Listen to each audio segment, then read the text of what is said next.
Welcome back to the Deep Dive. Today we're diving deep into Alfred Hitchcock's Vertigo. Vertigo, a film that, kind of divided audiences at first. Critics weren't sure what to make of it either. It's true, but over time it's become, an icon. Many consider it one of the greatest films ever made. It really has taken a fascinating journey, almost like a testament to how our understanding of art can change. Absolutely, and that's exactly what we're going to unpack today. Why Vertigo? What makes it tick? We'll be exploring the techniques Hitchcock used to create this, psychologically intense and completely enduring masterpiece. And get this, we've got articles, essays, even a podcast breaking down Vertigo practically scene by scene. It's funny, even Hitchcock himself didn't initially see it as one of his best. It was only years, decades really later, that critics and audiences started to truly get it. It's like every new generation finds something new to appreciate about it. So where do we start? Let's start with the man himself, the master of suspense, Alfred Hitchcock. This guy, he was all about the details. Obsessed. He meticulously chose locations in San Francisco, and we're not just talking about pretty scenery. Right. That meticulousness, it's not just him being picky. It's a key part of Hitchcock's style. He understood that the setting isn't just background. It's like another character, another way to build suspense. Okay, so how did he do that? Give us an example. Think about Mission San Juan Bautista. He specifically chose that location for that dream sequence, that pivotal dream sequence. The eeriness, the isolation of the place, it all adds to the unsettling feeling of that scene. Oh, you're so right. That scene still creeps me out. The location is a huge part of why. And speaking of creeping out, this film, it's a masterclass in suspense. And it's not about cheap jump scares either. Hitchcock, he slowly, deliberately turns up the tension, makes you feel uneasy, right along with Gotti. Exactly. Hitchcock, he loves suspense. Much more than just surprise. He wanted the audience on the edge of their seats, anticipating, dreading what might happen next.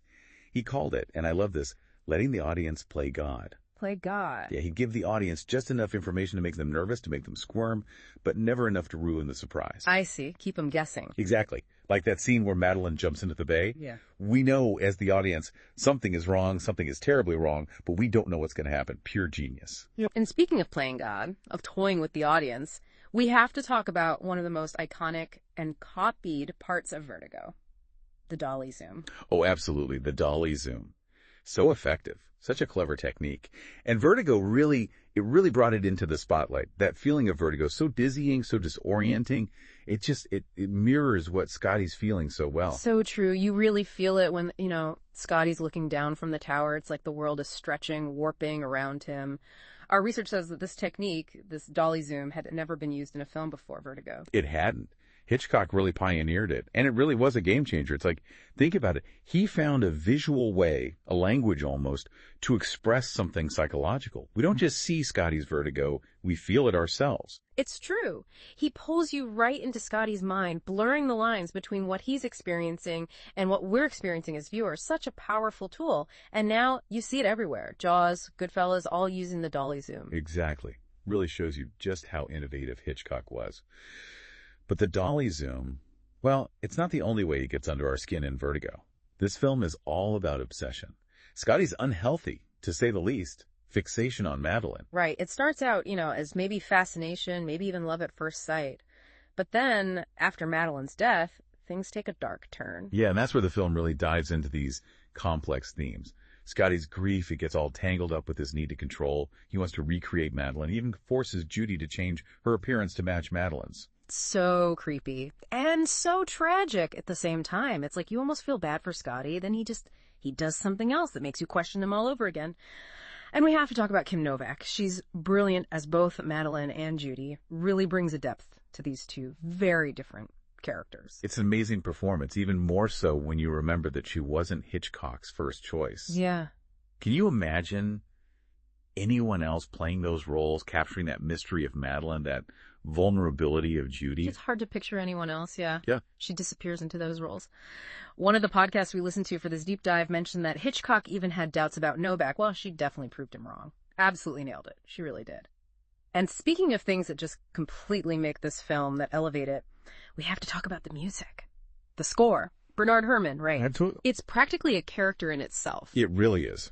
Herrmann's score it's the perfect example of how music can take a good film and make it unforgettable. Those strings, those horns echoing, swirling, they get under your skin and they stay with you long after the film's over. I know exactly what you mean. I listened to the soundtrack after watching the film, and it brought back all these vivid memories, these feelings from those key scenes. Powerful stuff. Music. Herrmann and Hitchcock, they were quite the pair. They worked together on so many films, and it's no wonder, right? They just got it.